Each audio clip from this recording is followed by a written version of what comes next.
Good morning, everybody, and welcome to Turning Towards Life. This is Justin and Lizzie at Thirdspace, and we are here for some huge number of our episodes. Like, what did you say, Justin? 241, I think. 241th, 241st episode. And this week, Justin has chosen our source for us. I was just saying, everybody, that I suddenly feel like I have no idea what I'm doing. I feel like I'm suddenly a real beginner, and I wonder what's going to come out of my mouth. So anyway, we'll see. And thankfully, Justin's brought us a source so that we can feel into a field and be in it together. And I just want to say I so appreciate everybody who listens and watches. And as we go along, Justin, there's more and more people come out of the woodwork that we don't know about explicitly until we see them. And as the world's a little bit returning to normal, we realize that there are people listening and not necessarily saying that they're listening. And yet when we see them, they tell us, and it's just a really lovely thing. So thank you for being here. Thank you for consistently showing up and for listening and being with us in this conversation. And we really hope that this makes a difference to you like it makes a difference to us. And it's a real joy that we keep on doing this. I love that way of saying it, Lizzie. The hope that this makes a difference, because it certainly does to us, I know. And I was thinking when you were speaking, just to say to everyone, if you want to come out of the woodwork, you could message us on Facebook, or you could email us. We've got Justin at, or Lizzie at, or just hello at turningtowards.life. We would so love to hear from you, what your impressions, experiences, anything, just to be in relationship and in contact with you. And also you can head over to turningtowards.life and sign up for the weekly email, which comes out with the recording and the video and the source and all of that. It's really nice to be in contact with everyone that way and to build a sense of community. I'm loving this feeling, Lizzie, of not knowing what we're doing. May that always be the case. It's one of the things that this has been for me, has been such a practice in aliveness. It's never in our 240 prior conversations to me ever felt like there's anything automatic or rote about it. It's always new, and we have enough structure to hang on that we sort of know what we're doing, and then we don't know what we're doing, and that's really exciting for me to not know where this is going to go. So the source for this week, I think, might win, if there is such a prize, it might win the prize for the shortest source that we found so far. And I want to give a little shout out to my friend Andrew, who I was studying this with this week. So there's a wonderful Jewish practice of study, which we talked about before, called chavruta, which means, comes from the word chaver, which means friendship. And we take a piece of text and study it with two people, and there are three of you in the study the text and the two people, and something arises in the in-between, which of course is what we've been doing, Lizzie, for the last very long time. And Andrew and I were studying this source together this week and had the most glorious conversation about it, and I wanted to bring it to us and see what would happen and bring it more widely. And it's from a body of work called Pirkei Avot, which really means the wisdom of the elders. And the people who wrote this were really good at writing short, powerful, punchy things. They did not need many words to say what they wanted to say. And here is the source. Any love that depends on a something, when that something disappears, the love disappears. But when love does not depend upon a thing, it never disappears.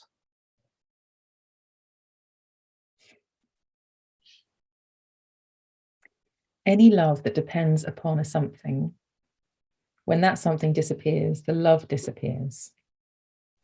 But when love does not depend upon a thing, it never disappears.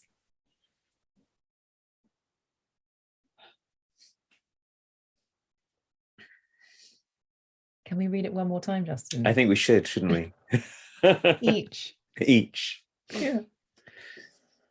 Any love that depends upon a something, any love that depends upon a something, when that something disappears, the love disappears.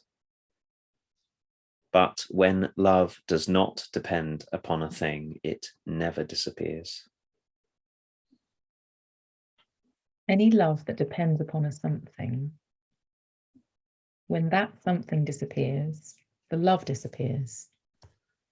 But when love does not depend upon a thing, it never disappears. When love does not depend upon a thing, it never disappears.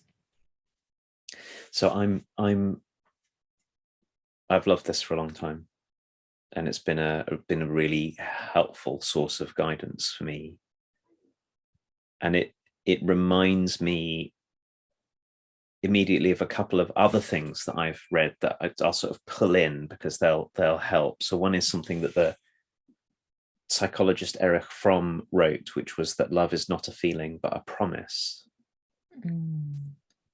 which I really, really like a lot, which is in similar territory, which is, of course, there are feelings that come with love often, but there are many feelings that come with love, and they're not always lovely feelings either. So love itself can't be a feeling, but it's a something else. And I love the idea that it's a promise, that it's a something that we make. And the other one that is in mind for me is something that the writer Alan de Botton wrote in a book of his called The Course of Love, which is that when we love a person, it's really, really important to remember that we're not loving a fixed something, but an always unfolding life. So the thing about loving a person is they're never going to be the same. From minute to minute, we're not the same. And then also, if you track a life over weeks or months or years or decades, we're clearly not the same. Our bodies change, the way we think changes, what matters to us changes, our reactions and responses to things change, our values change. So it's really hard. So then I come back to this, and of course, it seems to me that it's clear that love is not just about people, but if I just come into the intimacy of loving another person, whether it's a romantic partner or a life partner or a child or a parent or a cousin or a friend or a whatever it is, it's really clear to me that we're in trouble if our love depends upon a something that has to be there for the love to be there. So if I only love you when I feel happy around you, my love for you is going to come and go according to changes in me and changes in you. Or if it depends upon a particular way that you look or a particular way that you behave or something, it becomes contingent. It becomes a reaction, I suppose, is the way it seems to me, that my love is then a reaction to the world, not some way that I'm committing to being in relationship with you. Maybe the simplest thing to say is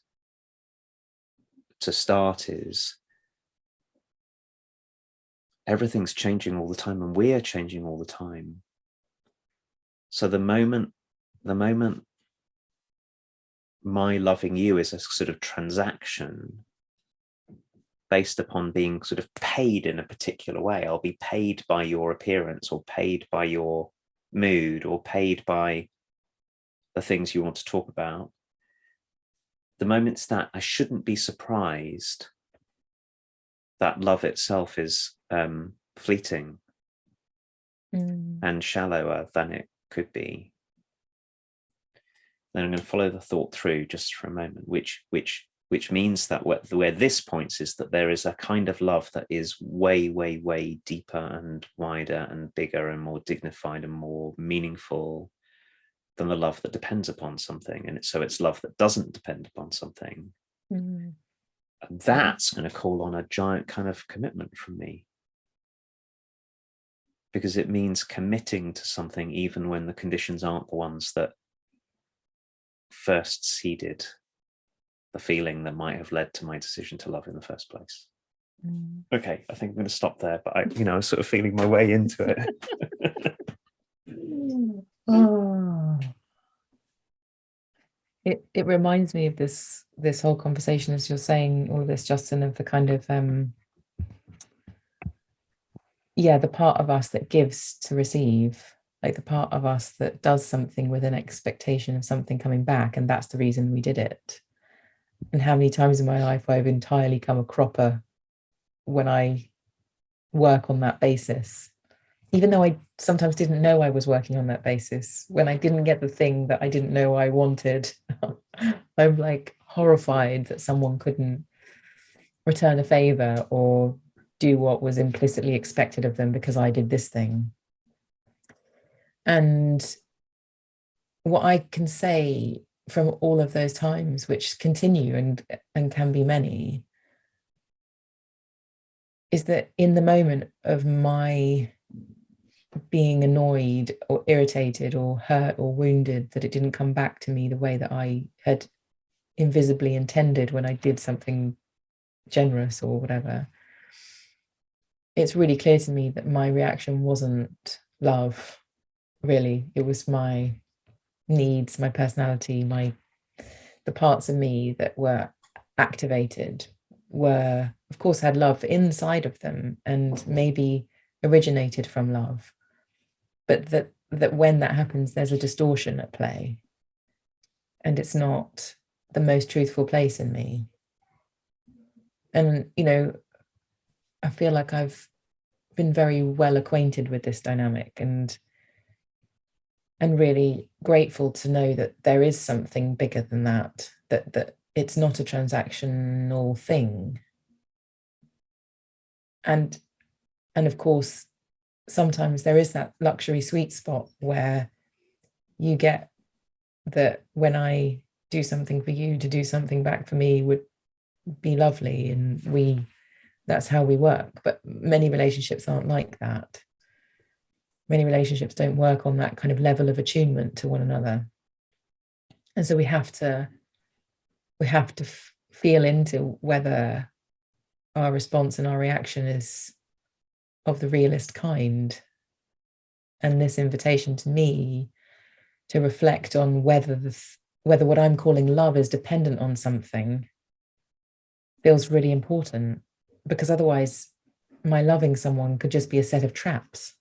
Like I could just be setting a load of traps up for them to step in and then go, ha, see, you didn't get back to me on that, or you didn't return the thing I gave to you. And it's an invitation to really deepen into those moments of, well, what's happening when I expect something back? And when I'm giving, am I really giving, or am I half giving? Like it's only going to be complete if it comes back. And it's really challenging, because it's also a really human thing to like and love reciprocity. And in a way, that's in large part how the world works. Like it's a really grown up good thing to become reciprocal and to notice when things are coming our way, and notice when we need to attend to a relationship and put some time and energy into it. But still, to go into anything expecting that it's going to be reciprocal is a minefield, basically. It feels like a kind of, there's traps all over the place. And so I can feel the grown-upness of this, like it takes some proper extended lifelong application of ourselves to feel into this and to trust it and to let it work its way through us really profoundly, so that it's not just a kind of another way that we're failing as well, so it feels really big. Lizzie, can you move your microphone a little bit closer to you? Does it go closer? Is that better like that? Yes. Yeah, just a bit quiet. Oh my goodness, there's so much happening in me from what you just said. I love the way that you've just laid out here in talking about the grown-upness of it, that there's a path here to walk that's never done, because I'm trying to sort of tease through what you were saying about reciprocity, and then also sort of expectations that we have, because there's a version of what we might call love that you said is more like the sort of needs of our personality or something, which is, I'll only call it love when I get the thing from you that I secretly want, that you're meant to do. And if you don't do that, then I'm off, or I'm, so there's that one, which this text is sort of warning about, which is that love where it's dependent. I'll only love you as long as you're exactly the same as you are now and treat me exactly the way I want, and all of those kind of things. It's very fragile. And it's also filled with traps. And it's filled with traps for both of us, right? Because there's the traps I set for you. And I've done this, oh my goodness, so many times. I'll do something because what I really want is you to do something back, the thing that I want back. And now I'm disappointed or frustrated or feel abandoned or something. But there's also traps in it for me, which is the quality of my commitment to you comes and goes according to the weather of my inside self and your behavior or whatever it is. But there's also, so if you call that a sort of, you were talking about grown up, that kind of love is not a grown up kind of way of loving, but there was an equally not grown up way of loving that looks like it's this text, which is, well, Lizzie, I'll love you no matter how you treat me, no matter what you do. I'm just going to love you, even if that means I'm burned up or destroyed by the experience. So it can't be that, at least to start with, either. That's equally as trap filled. Yeah. So there's actually a path that we walk that probably begins something like, we have to build some kind of reciprocity together. And that takes all of the tanglings and missteps and everything of, I wanted something and I didn't get it, and I didn't say it, and you didn't know, and I was disappointed, and you were frustrated, and we were confused, and we argued and fell out and came back together, and all of that. That it seems to me is a necessary part of establishing with another person. If we're talking about love between people here of all the different kinds, of establishing with another person, can we trust one another? Can we learn about one another? Can we learn to be open with one another? Can we head into breakdowns and recover from them? Can we repair ruptures? Can we all of that? And it's going to involve some level of, there was a something that I wanted and didn't get. That's the personality thing that you were talking about. And at the same time, we could stay in that dynamic for an entire relationship. We could stay in it for an entire life if we stayed in, or we could have our relationships fall apart because we didn't get exactly what we wanted. So we could also be walking a path towards the second sentence of this short text, which is to see if we can find the place where our love no longer depends upon a thing. That seems right to me, that very often when we begin to love, we begin to make the commitment to love, it did depend upon a thing. We turned out we had interests in common, or we delighted in the same experiences, or found one another very attractive, or whatever it is, all the ways that love begins with a thing, with a something. Anyway, that's what I started to see from what you were saying, is that there's this path of maturing that we could walk, and maybe that path also, where we walk it in some of our relationships, gives us the opportunity in other relationships to commit very early, when we can sense the appropriateness or the rightness, or the not quite sure what the word is, of a love, to love early in a way that doesn't depend. But we couldn't leap to it. We couldn't land in this love without having fallen over in all of the other kinds of love that are more personality and less sort of essence. Mm-hmm. It's really reminding me, Justin. So when I first met Matthew, my husband now, who I've now known for, I think, 12 years or something, really, really, really early on, I said to him, I love you. And he was like, you're crazy. You know, like the way we use the word, the phrase, I love you, has so much in it. There's so much in that for people. And it's like, oh my gosh, you're crazy. You don't say that on a first date, you know, all that kind of thing. But I genuinely was talking about this kind of love where I was saying, well, whatever happens between us, I I I'm in love right now. Like I'm not in love in the way that it might be in a movie, but I'm actually inside love. It feels like, and that's what this experience is bringing to me. And whatever happens between us, whatever form this takes, who knows? Because that will be decisions that we're going to unfold as we go. And it happens to be that we're now married and have a family and all of that. But at that point, it wasn't about that. There was some kind of container that I was at that point experiencing in my life where whatever happened inside love was just fine, whether we were physically together or physically apart. The love that I was experiencing wasn't dependent on that, which is why it felt very genuine to me to say, I love you, like I'm in love, because it wasn't about him particularly, although meeting him had inspired this feeling of love, of connection to something very big. And I guess that's the dance, is that bigness can then very easily fall away, or at least our access to it, even though itself I don't think goes anywhere. It's available, it's there at any time, it's always there. But there's a distinction between the kind of love that this beautiful little paragraph is talking about and the kind of love that is about agreements and compatibility and choices and boundaries. And I think the way I'm seeing it in this moment, Justin, with you, is that we could have this big love, if you like, as a container for things. And that container can stay there whether you and I fall out with each other or whether we even know each other or not. Like everything in between. So that big love gets to be there when we're friends and when we're getting on and when we're happy. And the big love also gets to be there when we don't like one another and we're falling out with one another and the agreements have been broken. It seems like it's a guiding, you used the word guidance at the beginning of this. It feels like it's a guiding force of, even if this gets really hard, I can still be in love.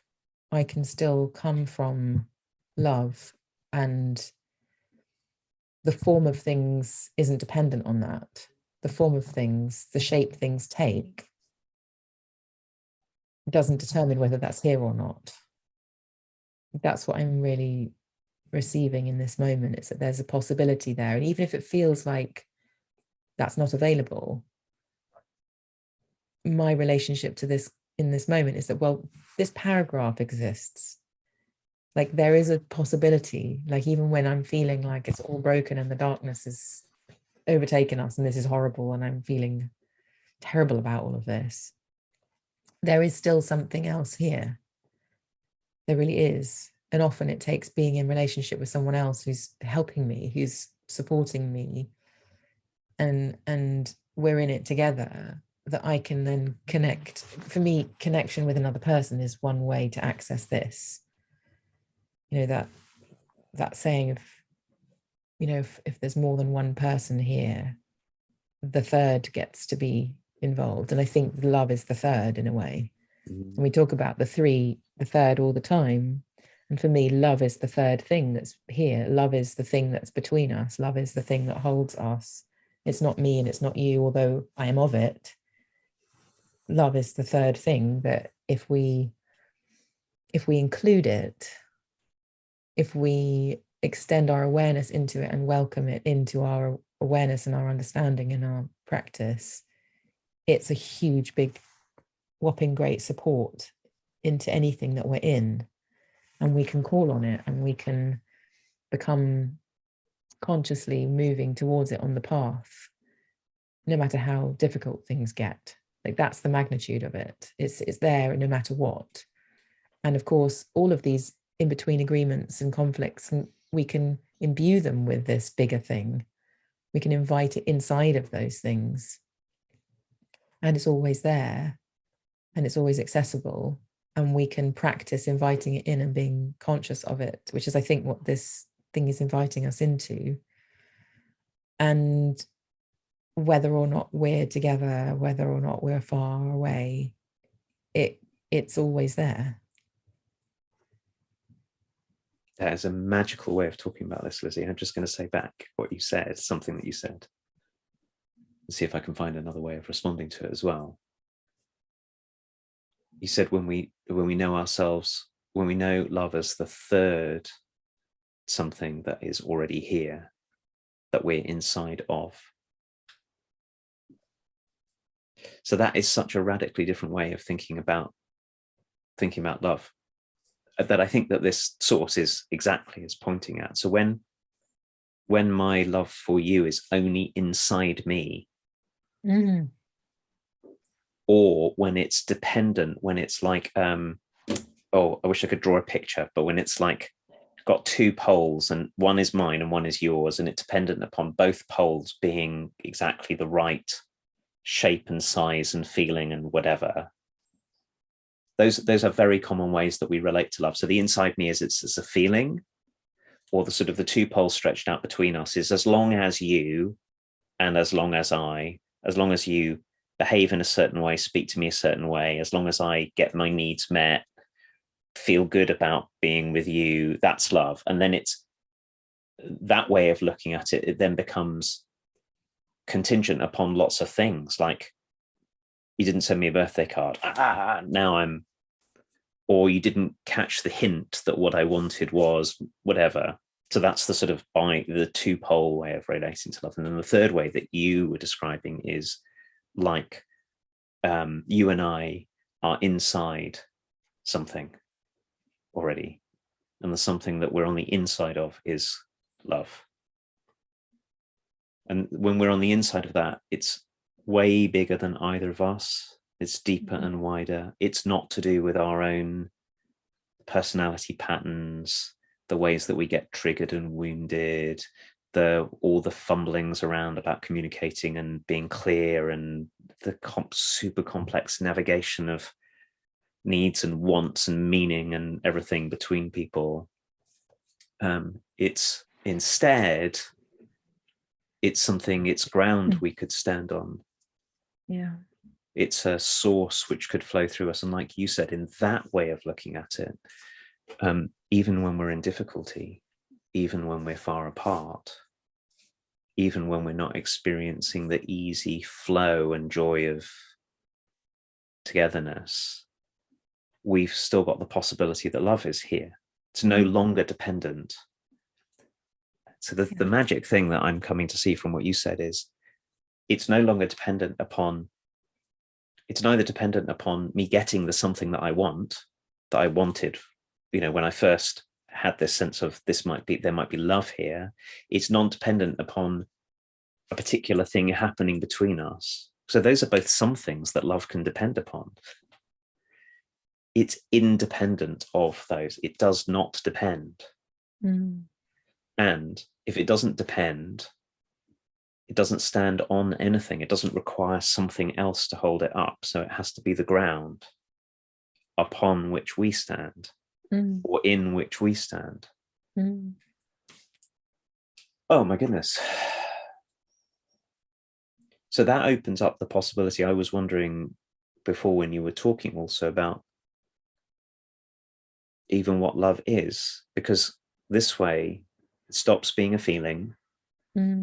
It stops being a way of behaving, or that feelings can express it, ways of behaving can express it, but it's not those, it's neither of those itself. It's something more basic. And if love can be the third, or the ground, or the something in which we stand, it also opens up the very radical possibility that we might consider that love could be the ground of everything. Love could be the ground, which is a really different world from the world of everything's meaningless apart from transactional things that happen. It invites us into a way deeper sense of possibility, and that now I'm sort of blowing open into not just love, of course, between people, but love, the love that is expressed in everything that's living, and the love that's expressed in existing at all, can be the ground for all of this. So I'm struggling to find the language for the response I'm in with you. But I'm really loving this distinction between us and love, even though we're inside of it. It's a path to be calling on love. So you were talking about actions and feelings, like behaviors and feelings, that there can be a way to call on love so that we could be loving. There's a way to call on love that we could feel love, like bringing love into our human experience as a practice, like establishing our relationship to this container, if you like, there's something bigger, feeling into this as a path, like the invitation is in this piece of writing, and then seeing what it is for the parts of us that are smaller than that to connect to the biggerness, and see if we can practice bringing lovingness through our actions, through our language, through our feelings, through our ways of seeing, through our ways of perceiving, like calling on that bigness to be present inside of the really concrete ways that we are in the world. And realizing that that love can also be called upon to enter into the pieces of us that we don't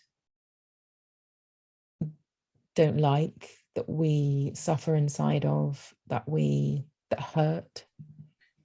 Like seems to me right now, this opportunity, this availability in this conversation to make that connection between anything that feels like it needs some more softness, some more understanding, some more compassion, whether it's an interaction between you and I, or a piece of me that feels hardened or rough and angry. But I could call on another kind of presence to be with that, because it's available here if I need it. And wonder what that looks like when I'm talking to you, wondering what that looks like when I am doing something, wondering what it looks like when I'm in the world or in conversation or doing the things I do, what it means to bring forth love through lovingness into the ordinariness of life. So it feels like it is us and it is of us, but it also needs connecting with in order for it to be manifest in the world and to be part of things.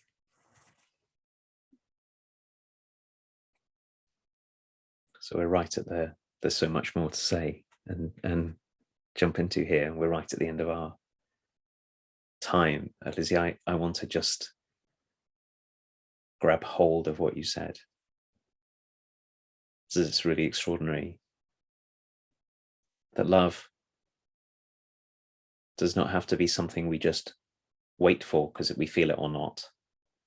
And it's not something that depends upon me making it or conjuring it up. But what if the implication of what you're saying is it's here, ready to be drawn upon? It's outside us and we're inside it. And then in the midst of anything that we're in the midst of, we have the opportunity to see what happens if we allow love to flow through into the way that we bring ourselves, which makes it possible, makes all the ways that we can be loving and we can feel love possible. But it also means that we could rely on it even when it feels most distant from us, even when it feels most difficult, even when we're most afraid.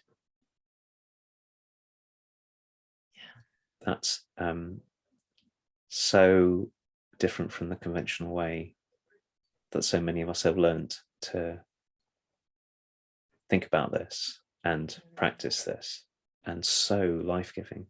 I'm just so grateful for this magical conversation. It feels like a grand experiment as well to have this be practiced. I love that you said that. It's like, it's not like we have to wait. And of course, maybe there's a way that love rains down on us without us even realizing, but there's also a way that we can be empowered inside of it and actually call on it and actively bring it through. It feels really beautiful. Thank you, Justin. We can be the ones who take up expressing in the finding ways to express, to be expressions in the world of the love that is the ground for everything. Yeah, really beautiful. Thank you. It has been such a lovely conversation. Thank you for this source. Oh my goodness. You're so welcome. Thank you, Lizzie, and thank you, everyone. I'm going to end, as I often do, just say thank you to everyone, and also to say to all of you who are with us, you are so welcome to share this with other people. If you think other people might gain benefit from being included in some way in this conversation, pass it on. We'd love that to happen. And all being well, we'll be back again next week. Bye, everybody. Bye, everyone.